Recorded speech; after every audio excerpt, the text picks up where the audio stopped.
ఏంటండి ఎలా ఉన్నారు? నాకు ఒక విషయం అనిపిస్తుందండి. పిల్లలు పుట్టిన తర్వాత ఆడవాళ్ళ మనస్తత్వం మొత్తం చేంజ్ అవుతుంది అనుకుంటా. మగవాళ్ళు ఎప్పుడూ ఒకేలాగా ఉంటారేమో, ఆడవాళ్ళు మాత్రం మొత్తం డిఫరెంట్. పెళ్ళికి ముందు ఎంత ధైర్యం ఉంటుందో పిల్లలు పుట్టిన తర్వాత అసలు ధైర్యం కలగా చిన్న విషయాలకే భయపడే మనస్తత్వానికి వస్తుంది. సరే నాకు అని కాదు కానీ నా తోటి ఫ్రెండ్స్ అయినా ఎవరైనా చాలామందిలో చూస్తున్నాను.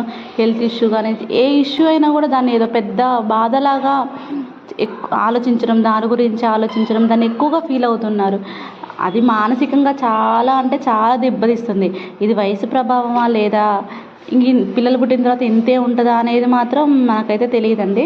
సరే మనమైతే ఇవాళ రొయ్యల కూర చేస్తున్నాము. మా వారు పొద్దున్నే వెళ్ళి రొయ్యలు తీసుకొచ్చారండి. ఫ్రెష్ రొయ్యలు చాలా చాలా బాగున్నాయి.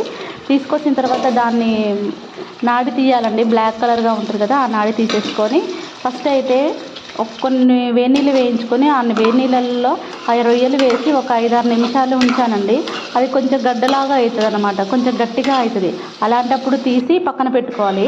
తర్వాత వేరే బాణీలో నూనె పోసుకొని ఆ నూనెలో ఈ రొయ్యలు వేయించుకోవాలండి. ఇలా చూపిస్తున్నాను కదా వీడియోలో, ఇలా ఎర్రగా ఎగుతాయి. ఇలా ఏగాక తీసి మళ్ళీ పక్కన పెట్టుకోవాలండి. బ్రౌన్ కలర్లో వస్తాయి, అంటే గోల్డెన్ కలర్లోకి వస్తాయి అన్నమాట. వచ్చినప్పుడు ఇలా తీసి పక్కన పెట్టుకోవాలి. ఇవేంటంటే రొయ్యలు క్రిస్పీగా ఉంటాయండి. దీనికన్నా ముందే నేను ఏం చేశానంటే కొంచెం చింతపండు తీసి నానేసుకున్నాను. ఇది తర్వాత చెప్తాను మీకు. సరే, ఇదే ఆయిల్ అయితే ఏం చేశానంటే నెక్స్ట్ ఆనియన్స్ వేసుకున్నానండి. ఈ ఆనియన్స్ కూడా కొంచెం గోల్డెన్ కలర్లో వచ్చేదాకా వేయించుకోవాలి. ఆనియన్స్ ప్లస్ పసుపు. దీనికి ఎక్కువ ఇంగ్రీడియంట్స్ అంటే నేను ఏమీ యాడ్ చేయలేదండి, ఎందుకంటే చిన్నపిల్లలు తింటారు కాబట్టి మసాలాలు తక్కువతోనే చేస్తున్నాను. సో కొంచెం పసుపు ప్లస్ జీలకర్ర వేసాను. జీలకర్ర వేసి కొంచెం ఒక 5-6 నిమిషాలు నూనెలోనే మగ్గనిచ్చానండి. కొంచెం బాగా గోల్డెన్ కలర్ వచ్చేదాకా మగ్గనిచ్చాను. చూసారు కదండి, గోల్డెన్ కలర్ వచ్చింది. మధ్యలో మా వాడైతే గాలిపటం కావాలి అని అంటే మా వారు తిప్పలు పడుతూ దానికి హోల్స్ చేస్తూ ఎగరేస్తున్నారు అనమాట. సో నేను కొంచెం గోల్డెన్ బ్రౌన్ కలర్ వచ్చిన తర్వాత ఉల్లిపాయలు, దాంట్లో అయితే రొయ్యలు వేసానండి. చూసారు కదా రొయ్యలు ఎలా ఉన్నాయో, గోల్డెన్ కలర్లోకి వచ్చాయి కదా, చాలా దగ్గరగా వస్తాయండి. మనం కొన్నప్పుడు ఎంతలా ఉంటాయో దాంట్లో పావంతు కూడా ఉండదండి ఉడకబెట్టినప్పుడు. చాలా దగ్గరగా వచ్చాయి కదా, చూస్తున్నారు కదా.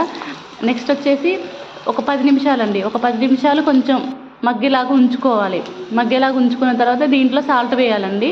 సాల్ట్ వేసి ఒక 5-6 నిమిషాల తర్వాత కారం వేసుకోవాలి. ఎప్పుడైనా కారం లాస్ట్లో వేయాలండి. ఫస్ట్ వేస్తే కారం ఆయిల్లో అనేది మాడిపోతుంది. ఏ కర్రీకైనా ఇంతే అండి, ఫస్ట్ అయితే కారం వేసుకుంటే కూర ఉడకదు, ప్లస్ మాడిపోతుంది. సో లాస్ట్లో కారం వేసుకోవాలి. కారం వేసుకున్నానండి. కారం వేసుకొని చూసారు కదా, చాలా దగ్గరగా అయింది. దగ్గరగా అయినప్పుడు నేనేం చేశానంటే ఇందాక మనం నానబెట్టుకున్న చింతపండు రసం ఉంది కదండి, చింతపండు రసం యాడ్ చేసి ఒక 10 మినిట్స్ మీడియం ఫ్లేమ్లో ఉంచానండి. మీడియం ఫ్లేమ్లో ఉంచిన తర్వాత చూసారు కదా, ఇలా దగ్గరకు అవుతూ ఉంటుంది. ఇదేంటంటే పుల్లగా క్రిస్పీగా చాలా చాలా బాగుంటుందండి ఈ రొయ్యల కూర. దట్టు నెక్స్ట్ ఏం చేశానంటే మసాలాలు ఏం లేకుండా జస్ట్ ధనియా పౌడరు, చిన్నపిల్లగాళ్ళ కోసం బాగుంటుంది కదా అన్నట్టు ధనియా పౌడర్ ఒకటి యాడ్ చేశాను. అంతే అండి, చాలా మసాలాలు తక్కువ ఉన్నా కూడా టేస్ట్ మాత్రం చాలా చాలా చాలా బాగుంటుంది. పక్కన ఆనియన్ పెట్టుకొని తింటే ఇంకా చాలా సూపర్గా ఉంటుందండి. సరే, పాజిటివ్గా ఉందాం, బీ పాజిటివ్, స్టే పాజిటివ్, ఎల్లప్పుడూ పాజిటివ్గా ఉందాం. థ్యాంక్స్ ఫర్ వాచింగ్ అండి. ఇలాంటి మంచి మంచి వీడియోస్ ఇంకా చాలా వస్తాయి నా యూట్యూబ్ ఛానల్లో. థ్యాంక్స్ ఫర్ వాచింగ్ అండి. Good night.